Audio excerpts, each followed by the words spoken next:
Confidence. Everyone wants it, but most people don't really understand it. Is it just about feeling good about yourself? Is it something you're born with, like eye color or height? Or is there actual science that explains why some people radiate self-belief while others hesitate at every turn?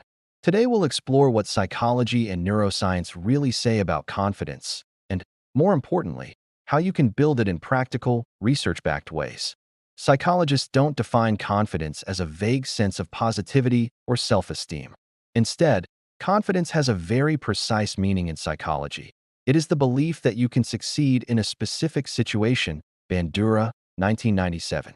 This means confidence is not a general trait you carry everywhere, it is situational. Think of it this way. You might feel completely confident giving a presentation at work, where you know your material and feel in control. But put you in a swimming pool, and suddenly that confidence might disappear. This is because confidence is tied to self-efficacy, your brain's estimate of how capable you are in a particular task. And here's a crucial distinction. Confidence is not arrogance. Arrogance is when your self-belief outpaces your actual ability. Confidence is when your belief is calibrated with your real skills. True confidence is realistic. It's believing you can succeed because you've gathered evidence, experience, or preparation that tells your brain, yes, I can handle this. Believe it or not, confidence is something your brain actually calculates. It's not just a feeling floating around. Neuroscience shows that multiple brain regions work together to produce your confidence estimate. The prefrontal cortex evaluates evidence. Do I have enough information to be sure? The ventral striatum acts like the reward center. When you succeed, it releases dopamine, reinforcing the sense of, I can do this. The amygdala, on the other hand, acts like a warning bell. When you feel uncertain or afraid, it lights up, making you doubt yourself. A famous study by Fleming et al., 2010, used fMRI brain scans to show that activity in the prefrontal cortex directly scaled with people's reported confidence even when their actual accuracy didn't change. In plain English, you can feel 100% sure you're right and still be wrong. That's why you can swear you locked the front door, only to come home and find it wide open. Confidence and accuracy are related, but they're not the same thing. Dopamine also plays a huge role.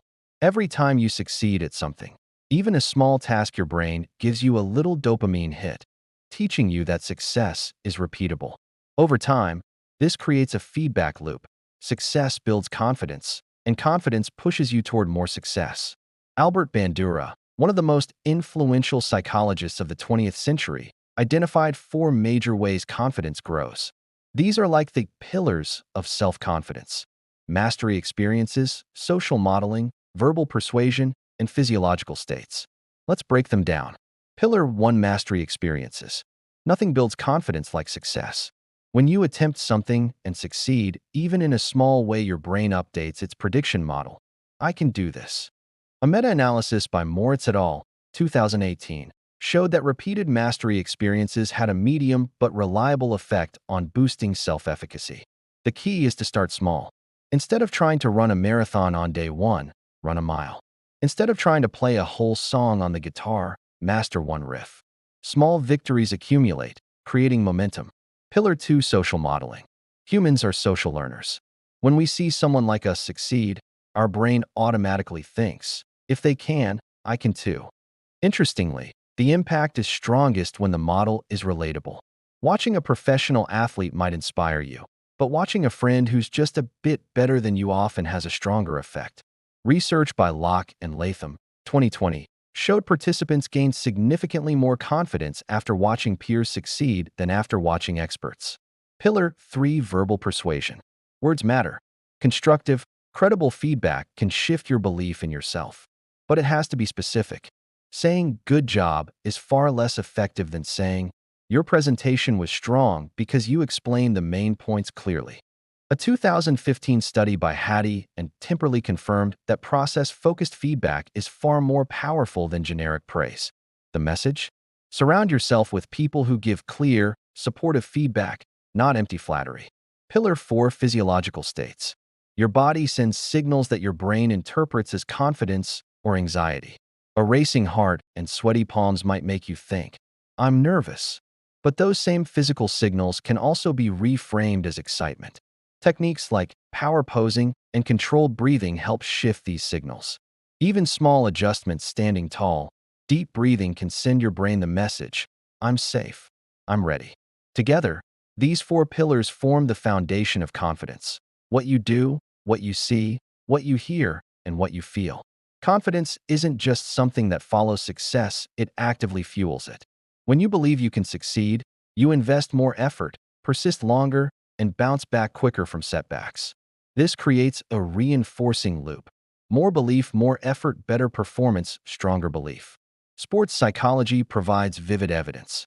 A 2016 study by Feltz and Lerg found that athletes with higher self-efficacy ran 5% faster than those with lower confidence, even when training levels were the same.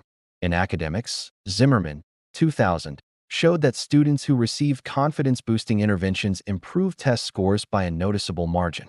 But there's a catch. Overconfidence can backfire. If your belief outpaces your ability, you may underestimate challenges, skip preparation, or take reckless risks. The sweet spot is calibrated confidence, high self-belief matched with actual competence. Science doesn't just explain confidence, it offers actionable ways to build it. Here are 5 habits backed by research that you can start practicing today. Micromastery: pick a tiny version of the skill you want to build and practice daily. The consistent wins trick your brain into seeing progress, which fuels motivation. Success journaling: each evening, write down 3 specific wins. They don't have to be big. I spoke up in the meeting counts. This builds a record your brain can look back on when doubt creeps in.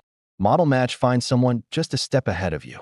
Learn from them, copy their process, then adapt it. This keeps the if they can, I can mechanism alive. Structured feedback: seek feedback that focuses on strategies, not just outcomes. Ask others, what worked? What could I improve? This ensures your confidence grows in alignment with your actual skills. Power posture plus breath: stand tall, expand your body. Then practice the 4-7-8 breathing method. Inhale for 4, hold for 7, exhale for 8. This reduces cortisol, activates the parasympathetic nervous system, and tells your brain, you're in control. Taken together, these 5 habits form a daily confidence practice. Confidence isn't static, it fluctuates. Sometimes it runs too high, leading to recklessness. Other times, it runs too low, holding you back. The solution is recalibration. To recalibrate, compare your self-ratings with objective data. Record your progress. Test scores, time drills, video recordings. Ask yourself, what evidence do I have for my level of confidence? If the evidence is thin, adjust your belief downward and prepare more. If the evidence is strong but you're still doubting yourself, remind yourself of your track record. The goal isn't blind optimism. It's evidence-based belief. Evidence, confidence, action. Confidence isn't magic. It's not a gift you're born with or a vague positive feeling. It's a brain-generated estimate that can be trained, refined, and strengthened. Science shows us the tools: small wins, role models, constructive feedback, body cues, and daily habits that reinforce belief. The takeaway is simple. You don't have to wait to feel confident before you take action. Action builds confidence. Confidence fuels action. And the loop continues. If this breakdown helped you, make sure to like, subscribe, and share your own confidence-building wins in the comments. Remember, stay curious, stay competent, and most of all, stay confident.